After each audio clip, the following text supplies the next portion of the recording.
بسم اللہ الرحمن الرحیم ڈیئر اسٹوڈنٹس السلام علیکم. آج ہم MCM 101 introduction to mass communication کا شو لیسن نمبر 5 کا آغاز کریں گے. تو لیسن نمبر 5 کا نام ہے communications models graphic presentation of complex issues. In the study first paragraph میں بتایا گیا کہ شینن ویبر ماڈل نے کمیونیکیشن ایکسپرٹ کا کافی اٹینشن اٹریکٹ کیا تھا.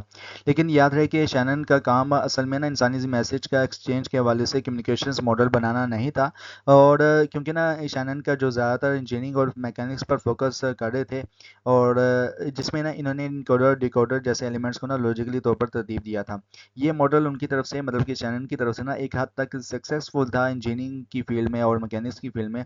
لیکن اس ماڈل نے زندگی میں مطلب کہ انسانی زندگی میں روزانہ یوز ہونے والے کمیونیکیشن ایلیمنٹس کو گرافکلی طور پر استعمال کرنے کا راستہ جو تھا وہ دکھایا تھا.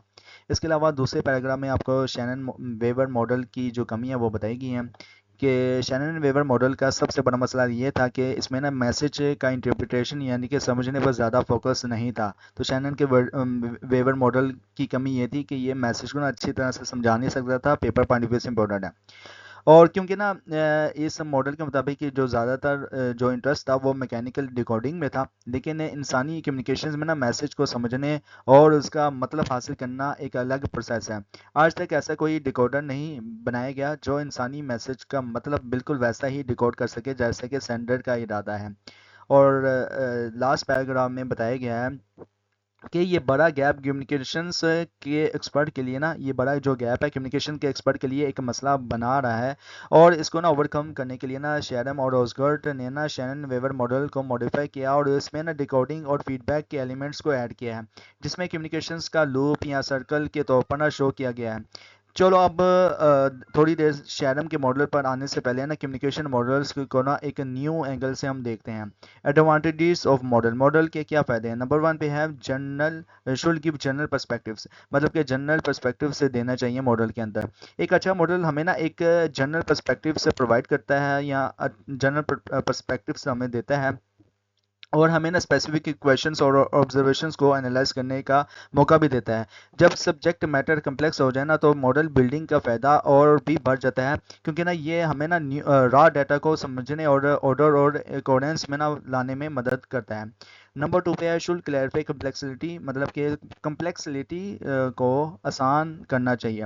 اس میں بتایا گیا کہ ماڈل سے کمپلیکس ایونٹس کو سمجھانے میں ہیلپ کرتے ہیں، جیسے کہ کمیونیکیشنس اسکالرس کمپنیز نے سن 61 میں کہا کہ یہ کمپلیکسٹی کو ریڈیوس کر کے اسے عام اور فیملیئر ٹرمز میں سمپلیفائی کرتا ہے. یہ کمپلیکسٹی کو اگنور نہیں کرتا بلکہ اسے سمجھنے کے لیے بھی آرڈر اور کوڈنس دیتا ہے. اچھا، اور نمبر 3 پہ جو فائدہ ہے ماڈل کا وہ ہے should lead us to new discoveries, مطلب کہ جو ماڈل ہوگا وہ ہمیں نیو ڈسکوریز کے ذریعے جو ہے وہ بنانا چاہیے ماڈل، اور ہمیں نیو ڈسکوریز کا جو ہے وہ راستہ بھی دکھاتا ہے. تو مورٹینسن کے مطابق جو ہے اکارڈنگ ٹو مورٹینسن کے مطابق ماڈلس کا ایک اور امپورٹنٹ فائدہ یہ ہے کہ یہ ہمیں نیو آئیڈیاز اور ہائپوتھیٹیکل ریلیشن شپ کو ایکسپلور کرنے کے جو وہ موقع بھی دیتا ہے. ایک اچھا ماڈل دیکھ کر کبھی کبھی ہمیں نیو انسائٹس ملتی ہے، جیسے کہ ایک کا احساس ہوتا ہے. اچھا، لیمیٹیشنس آف ماڈلس کی بات کریں تو سب سے پہلے ماڈل کے اندر کس ٹائپ کی لیمیٹیشنس ہونی چاہیے. تو کین لیڈ ٹو اوور سمپلیفیکیشنس، مطلب کہ جو ماڈل ہے وہ اوور سمپلیفیکیشنس کا جو خطرہ وہ ہمیں دکھا سکتا ہے. تو ماڈلس بناتے وقت یہ ضرور دھیان رکھنا چاہیے کہ ہر سمپلیفیکیشنس اوور سمپلیفیکیشنس نہ بن جائے. جو کاپلن تھے، کاپلن نے سن 1964 میں کہا تھا کہ سائنس کا جو ایم ریالٹی کو آسان اور بنانا ہے تاکہ ہم اسے بہتر سمجھ سکیں، پریڈکٹ یا کنٹرول کر سکیں، لیکن سمپلیفیکیشنز اور اوور سمپلیفیکیشنز میں فرق ہوتا ہے. اس کے بعد جو بی میں بتایا گیا ہے کہ مطلب کہ جو دوسری لمیٹیشن ہے can lead to confusions of the model between the behaviours its portrays, مطلب کہ ریالٹی اور ماڈل میں کنفیوژنس ہونا جو ہوتا ہے اس کو ختم کیا جائے. مطلب کہ مورٹسن کے مطابق جو ہے مورٹسن نے کہا تھا کہ کبھی کبھی لوگ ماڈل اور اصل ریالٹی میں کنفیوز ہو جاتے ہیں. یہ مسئلہ اس وقت ہوتا ہے جب ماڈل کو ریالٹی کا سبسٹیٹیوٹ سمجھ لیا جاتا ہے، جیسے کہ میپ ٹیریٹی نہیں ہے، مطلب کہ اسپین جو ہے پنک نہیں ہے، صرف اس لیے ہے کہ وہ میپ پہ پنک دکھائی دیتا ہے. جو میپ ہے نا، جو گرافیکل میپ ہے اس میں پنک دکھائی دیتا ہے، تو اسپین جو ہے وہ پنک نہیں ہے. اسپین مطلب کہ کنٹری جو ہے نا وہ اسپین، وہ پنک نہیں ہے ایکچوئل میں، وہ میپ میں صرف وہ آپ کو پنک دکھائی دیتا ہے. اچھا، پری میچور کلوجرز کی بات کریں تو اس میں بتایا گیا کہ ماڈلس بناتے وقت نا کئی دفعہ نا ایسا ہوتا ہے کہ ہم کسی ایک سسٹم پر نا رک جاتے ہیں اور نیو آئیڈیاز کو ایکسپلور نہیں کرتے. یہ پری میچور کلوجر کہلاتا ہے. اور یہ پیپر پوائنٹ آف ویو سے امپورٹنٹ ہے کہ جب ایکسپلور نہیں ہو رہا ہوتا نیو آئیڈیاز وغیرہ تو یہ پری میچور جو کلوجر کہلاتا ہے، جس میں ہم ابھی ماڈل کا فائنل کر دیتے ہیں جبکہ نا اسے اور ایکسپلور کرنا چاہیے ہوتا ہے. اچھا، مزید بتایا گیا کہ اس میں نا تمام پوائنٹس کو نا دیکھنے کے بعد نا ہم اپنے نا سلیکٹڈ ماڈلس جو ہے نا یعنی کہ شرمن اوسگرڈ ماڈل کی طرف ہم واپس آتے ہیں. تو شرم اوسگرڈ جو انٹریکٹیو ماڈل جو ہے وہ 1954 میں پیش کیا گیا تھا. اور اس میں جو ہے ان دا اسٹارٹیڈ آپ کو بیک گراؤنڈ آف دی جو ماڈل ہے وہ آپ کو اس کا انٹروڈیوس کرایا گیا ہے اوور آل. تو اس میں جو ہے نا اس کو گرافکلی جو ہے وہ پیپر پوائنٹ آف ویو سے امپورٹنٹ نہیں ہے، لیکن اس میں جو بیسک پوائنٹس ہے وہ بیک گراؤنڈ ہے. تو بیک گراؤنڈ میں کچھ آپ کو اس طرح سے بتایا گیا ہے کہ ول بر شیرم نے نا 1954 میں نا مطلب کہ ول بر شیرم نے نا شینن ویبر ماڈل کا میں نا کچھ چینجز کی تھی اور ایک نیو طریقے سے نا ڈیکوڈ اور انکوڈر کرنے کا جو کنسیپٹ وہ دیا تھا. ان کا جو ماڈل ہے ٹو وے میسج انٹرچینج پر فوکس کرتا ہے، اور جو شینن کا ماڈل ہے ون وے تھا، پرسن ٹو پرسن تھا. اور ان کا جو ماڈل ہے مطلب کہ شیرم اوسگرڈ کا، ٹھیک ہے، یہ ٹو وے ہے. اوکے، اور یہ پیپر پوائنٹ آف ویو سے امپورٹنٹ ہے، ڈفرینس بٹوین پوچھا جا سکتا ہے آپ سے. تو آگے میں مزید بتانے لگا ہوں. اس میں بتایا گیا کہ اس میں نا ایک انٹرپریٹر بھی شامل ہے جو کہ نا میننگس اینڈ انٹرپریٹیشنس کا ایک ایبسٹریکٹ ریپرزنٹیشنس ہے. اچھا، یہ تھا شینن اوسگرڈ انٹریکٹیو ماڈل کا انٹروڈکشن، جو شینن ویور ماڈل کے سے نا زیادہ افیکٹو ہے کیونکہ نا اس میں نا فیڈ بیک اور میننگس کا کنسیپٹ بھی شامل ہے. تو یہ اگر میں ماڈل کو سمجھانے لگ جاؤں تو مجھے 10 منٹ چاہیے، کیونکہ اس میں پھر آپ کو جو کچھ پیچھے بتایا گیا نا اسی کو ریکیپ کرنا پڑے گا، تو لہٰذا اس کو میں اسکپ کر رہا ہوں. آگے آتا ہوں.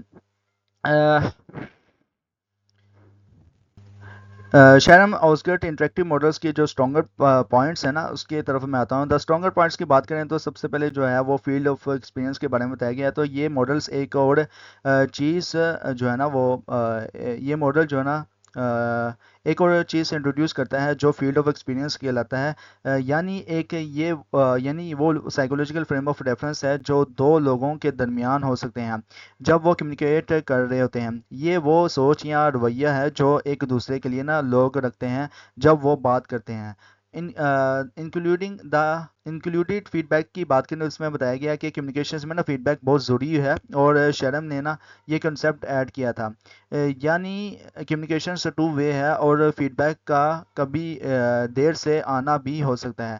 نمبر 1 پہ ہے کہ کچھ فیڈ بیک بہت ڈائریکٹ ہوتے ہیں، جیسے کہ آپ کسی کا جواب دیتے ہیں فوراً ہی. اور نمبر 2 پہ ہے کہ کچھ فیڈ بیک تھوڑی ماڈریٹ ہوتے ہیں، جیسے کہ اگر آپ بور ہو رہے ہیں تو شاید آپ اپنی باڈی لینگویج سے جیسے سر ہلانا یا جو ہے نا وہ ہاتھ کا اشارہ کرنا یا کچھ اور وغیرہ، یہ پوسچر جو ہے وہ شامل ہو جاتے ہیں، تو یہ بھی فیڈ بیک میں کنسیڈر ہوتے ہیں. نمبر 3 میں بتایا گیا کہ اور کچھ فیڈ بیک بالکل ہی انڈائریکٹ ہوتے ہیں، مطلب کہ غصے کا اظہار وغیرہ، لیکن غصے سے فیشیل ایکسپریشن سے پتہ چل جاتا ہے، یا نان وربل کیوز وغیرہ. اچھا، آگے ہے فی example from over daily life. ہماری ڈیلی لائف کی ایگزامپلس میں نمبر 1 پہ بتایا گیا کہ پولیٹیشینس کا یہ معلوم ہوتا ہے کہ ان کا نا میسج لوگوں تک پہنچ رہا ہے یا نہیں ووٹس کے ذریعے. نمبر 2 پہ بتایا گیا ہے کہ کمرشل اسپانسرس ایڈس کے ذریعے نا اپنی پروڈکٹس کی سیل چیک کرتے ہیں. نمبر 3 پہ بتایا گیا ہے کہ ٹیچرس اپنے کورس کی رجسٹریشن چیک کرتے ہیں اگلے ٹرم میں نا، تاکہ ان کا نا پتہ چلے کہ کتنا اچھی طرح سے نا انہوں نے کانٹیکٹ ڈیلیورڈ کیا ہے. انکلوڈیڈ کانٹیکٹس کی بات کریں تو کانٹیکٹس کا جو ہے وہ کس قسم کے کانٹیکٹ سے شامل ہونا چاہیے. ہر میسج کا کانٹیکٹ یا سیٹنگ سے الگ ہوتا ہے جو اس کی میننگس کو بدل سکتا ہے. اگزامپل کے طور پر اگر آپ فائر شوٹ کریں رائفل رینج میں تو لوگ نا الگ الگ ریئیکشن دیں گے کمپیئر ٹو جب آپ یہ ورڈ کراؤڈڈ تھیٹر میں بولتے ہیں. کلچر بھی نا ہر میسج کا الگ میننگس ہو سکتا ہے. کلچر میں نا میسج کا بھی نا الگ الگ میننگ ہو سکتا ہے جو سوسائٹی اور کلچر پہ ڈپینڈ کرتا ہے. کمیونیکیشن سسٹم کو ہمارے کلچرس رولس اور ایکسپیکٹیشنس کے اندر نا آپریٹ کرنے میں استعمال ہوتے ہیں یا آپریٹ کرنا پڑتا ہے. اس کے بعد ہے ڈرا بیک میں کچھ اس طرح سے بتایا گیا ہے کہ ڈرا بیک آف شینن ماڈل کے حوالے سے نا یہ ماڈل صرف دو لوگوں کے درمیان کمیونیکیشنس کو ڈیفائن کرتا ہے یعنی ایک ملٹیپل لیول آف کمیونیکیشنس کو ایکسپلین نہیں کرتا. اچھا اس میں نا کنسیپٹ ان کمیونیکیشن ماڈل کی بات کریں اس میں مزید کنسیپٹ ان کمیونیکیشنس کے بارے میں بتایا گیا. اس میں سب سے پہلے ہے انٹروفی. تو اس میں بتایا گیا ہے کہ انٹروفی وہ انسرٹینٹی ہوتی ہے جو ایک سسٹم میں ہوتی ہے. اگر ایک سسٹم میں بہت زیادہ میسیجز یا چوائسیز ہوں تو انسرٹینٹی یا انٹروفی بھی بڑھ جاتی ہے. ایگزامپل کے طور پر اگر آپ کوئن فلپ کریں تو یہ ہیڈز یا ٹیلز کے چانسز ایکول ہوتے ہیں اس لیے نا ایٹروفی لو ہوتی ہے. لیکن اگر کوئن دو ہیڈز کا ہے تو اینٹروفی بالکل زیرو ہوگی کیونکہ نا آؤٹ کم پہلے سے ہی پتہ ہے کہ کیا رزلٹ آئے گا. آگے ہے ریڈیو ریڈنڈنسی. اس میں کچھ بتایا گیا ہے کہ ریڈنڈنسی وہ انفارمیشن ہے جو سسٹم میں نا یونیک نہیں ہوتی. پرفیکٹ ریڈنڈنسی کا مطلب ہے کہ سب کچھ ریپیٹ ہو رہا ہے جیسے کہ میکینکس یا مشینز میں نہ ہوتا ہے. ہیومنس میں نا ریپیٹیشن سے تھوڑا بہت میننگس یا میسج چینج ہو سکتا ہے. نوائز کی بات کریں تو اس میں بتایا گیا کہ وہ نوائز وہ انٹرفیرنس ہے جو میسج کی کلیئرٹی کو نا ڈسٹرب کر سکتی ہے. ہمیں ہیومن ایکٹیویٹی میں نا نوائز ہر جگہ ہوتی ہے جیسے کہ بیک گراؤنڈ نوائز یا سائیکولوجیکل انٹرفیرنس ہے جو انکوڈنگ اور ڈیکوڈنگ کو مشکل بناتی ہے. نوائز سے بچنے کے لیے نا ریڈنڈنسی بڑھائی جا سکتی ہے یا سگنل کو اسٹرانگ کیا جا سکتا ہے. آگے ہے چینل کیپیسٹی میں بتایا گیا کہ چینل کیپیسٹی وہ میکسیمم انفارمیشن ہے جو ایک چینل کیری کر سکتا ہے. اگزامپل کے طور پر اگر آپ کسی چیکر کا پوزیشن فائنڈ کرنا چاہتے ہیں بورڈ پہ تو آپ سیکوینٹ گیسچر سے بھی نا آنسر مل سکتا ہے. لیکن اگر آپ پاسبلٹیز کو ہالو کرتے ہیں تو آنسر تک جو ہے نا وہ جلدی پہنچ جائیں گے. اس کے بعد Berlo S M C R model 1960 میں جو ہے یہ پیش ہوا تھا اور یہ ماڈل کی جو سن ہے نا مطلب کہ 1960 وغیرہ یہ تو یہ پیپر پوائنٹ آف ویو سے امپورٹنٹ ہے. آپ سے پوچھا جا سکتا ہے کہ یہ ماڈل کا پیش کیا گیا. تو اب آتے ہیں Berlo S M C R model. اس میں بتایا گیا کہ سورس نمبر 1 پہ جو ہے وہ سورس ریسیور ریلیشن شپ کے بارے میں بتایا گیا. تو برلو کا جو ماڈل ہے وہ ڈائیڈک کمیونیکیشنز کے ایمفسائز کرتا ہے. برلو کا جو ماڈل ہے وہ کس کو ایمفسائز کرتا ہے کس پر فوکس کرتا ہے ڈائیڈک کمیونیکیشنز پر. ٹھیک ہے پیپر پوائنٹ آف امپورٹنٹ ہے یعنی کہ سینڈر اور ریسیور کے بیچ کا ریلیشن شپ بھی امپورٹنٹ ہے. ڈیکوڈر برلو کے ماڈل کے مطابق ہر ریسیور کے ساتھ نا سینڈر کا ریلیشن شپ الگ ہو سکتا ہے اور یہ کمیونیکیشنز کے آؤٹ کمز کو انفلوئنس کرتا ہے. اچھا آگے جو ہے نا وہ کمیونیکیشنز اسکلز کی بات کی گئی ہے. تو کمیونیکیشن اسکلز میں یہاں پہ بتایا گیا کہ برلو کے مطابق نا 5 کمیونیکیشن اسکلز ہیں جو انکوڈنگ اور ڈیکوڈنگ میں مددگار ہوتی ہیں. نمبر 1 پہ 2 آر انکوڈنگ اسکلز میں سب سے پہلے اسپیکنگ اور رائٹنگ اور 2 آر ڈیکوڈنگ اسکلز میں لسننگ اور ریڈنگ ہے اور یہ آپ سے پوچھا جا سکتا ہے پیپر پوائنٹ آف ویو سے. تو مزید جو ہے وہ بتایا گیا آپ کو اس میں جو اسپیکنگ اور رائٹنگ ہے وہ انکوڈنگ کی اسکلس ہے اور لسننگ اور ریڈنگ جو ہے وہ ڈیکوڈنگ کی اسکلس ہیں اور تھاٹ یا ریزننگ جو ہے وہ انکوڈنگ اور ڈیکوڈنگ میں دونوں میں ضروری ہے. تو یہ پیپر پوائنٹ آف ویو سے امپورٹنٹ ہے. میں پھر دوبارہ ریپیٹ کر دیتا ہوں. اوور آل یہ سارا اس میں یہی بتایا گیا ہے کہ اسپیکنگ اور رائٹنگ انکوڈنگ اسکلس ہے, لسننگ اور ریڈنگ ڈیکوڈنگ اسکلس ہے, تھاٹ یا ریزننگ انکوڈنگ اور ڈیکوڈنگ دونوں میں ضروری ہے.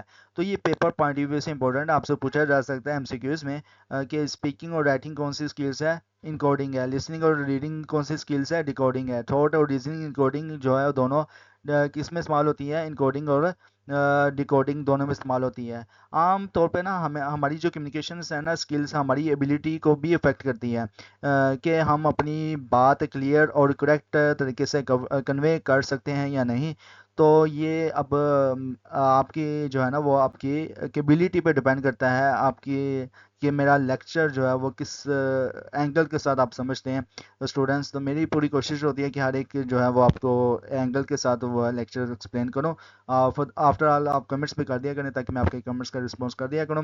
اور لیکچر کیسے لگے کمنٹس میں لازمی بتائیں. سائیکالوجسٹ کمیونٹی یوٹیوب چینل کو سبسکرائب کریں, ویڈیو کو لائک کریں, کلاس میٹ کے ساتھ شیئر کریں. انشاءاللہ ملتے ہیں نیکسٹ لیکچر میں. ٹل دین تھینک یو سو مچ. آپ اپنا خیال رکھیے گا. اللہ حافظ.